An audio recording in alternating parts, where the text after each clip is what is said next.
Friends, మీరు ఈ video చూస్తున్నట్లయితే మీరు కూడా ప్రాక్టీస్ చేసి మీకు ఏ ఆన్సర్ వస్తుందో కామెంట్ బాక్స్లో తెలియజేయండి. √50 + √18/√2 ఈ ప్రాబ్లమ్ని ఎంత సింపుల్గా సాల్వ్ చేయొచ్చో చూడండి. చాలామంది ఈ క్వశ్చన్ చూడగానే వదిలేస్తారు, బట్ మనం సింప్లిఫై చేస్తే మాత్రం చాలా ఈజీగా అయిపోతుంది. చూడండి, 25 × 2 + √3 × 6 √2 25 × 2 + √2 × 3 × 3/√2గా రాసుకున్నాను.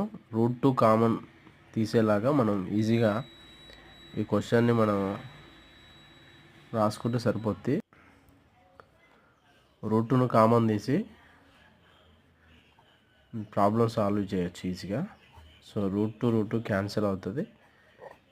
సో రిమైనింగ్ నుంచి మనం √25, ఇక్కడ √25 అంటే 5 అండి. √3 × 3 అంటే 3 అనేది వస్తుంది బయటికి.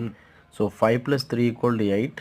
ఏంటిది మన ఆన్సర్ 8. చిన్న మిస్టేక్ ఆప్షన్స్లో జరిగింది. So C is the right answer. So 3 8 అండి, 5. సో మీరు ఈ వీడియోను సబ్స్క్రైబ్ చేయండి అండ్ షేర్ చేయండి మీ ఫ్రెండ్స్కి. Thank you.